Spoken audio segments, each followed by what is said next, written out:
Pour l'Europe, c'est la question qu'a posée le Premier ministre hongrois Viktor Orban samedi lors d'une université d'été.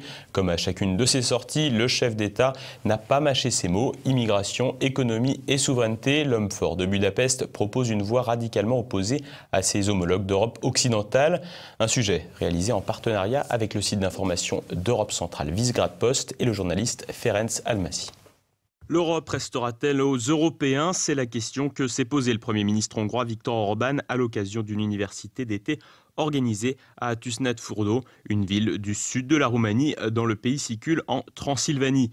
Chaque année, l'homme fort de Budapest profite de cette université d'été des pays d'Europe centrale pour évoquer les problèmes régionaux et continentaux.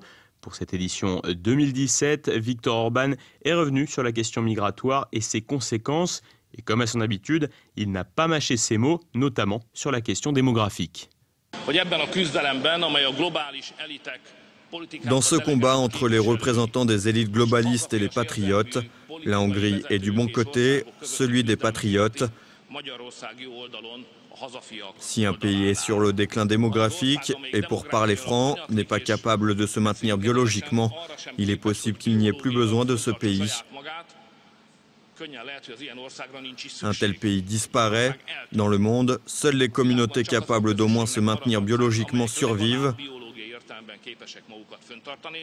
Qu'il y ait dans une communauté des enfants ou pas, qu'il y ait des naissances dans une famille, et si oui, combien, aucune politique n'est capable de le décider, car ce sont les femmes seules qui le décident.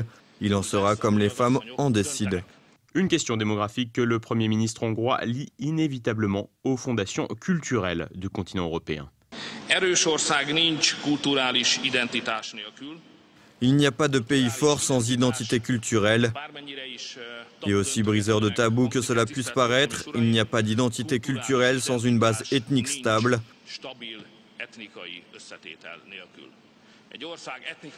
Changer la composition ethnique d'un pays équivaut à changer l'identité culturelle de ce pays.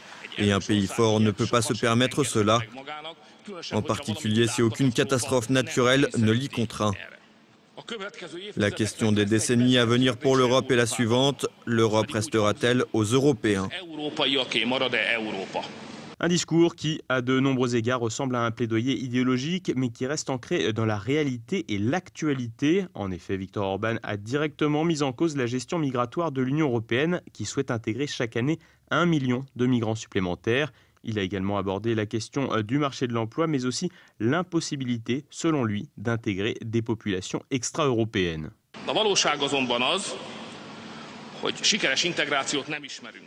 La vérité est qu'on ne connaît pas d'intégration réussie. Il est de notoriété publique que la migration n'est pas une réponse aux problèmes économiques et au manque de main-d'œuvre. Étrangement, en Europe, les gens s'inquiètent peu que les migrants leur prennent leur travail. Une sorte d'expérience de la vie doit s'exprimer au travers de cet état d'esprit. Je pense aussi qu'à un certain point, les naufragés n'en peuvent plus et boivent de l'eau de mer. C'est aussi de l'eau, mais elle n'étanche pas la soif et aggrave le problème. Celui qui veut résoudre ses problèmes économiques avec des migrants se place dans cette situation.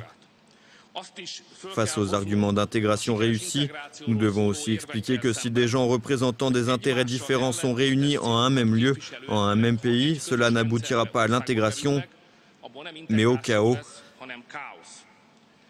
C'est une évidence que la culture des migrants s'oppose frontalement à la culture européenne. Et pour faire face à une immigration illimitée, le Premier ministre Orban propose des solutions diamétralement opposées à celles de Bruxelles.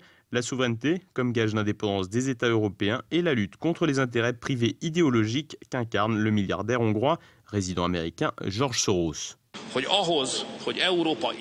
Pour que l'Europe puisse exister et que l'Europe reste aux Européens, il faut d'abord que l'Union européenne regagne sa souveraineté face à l'empire de Soros.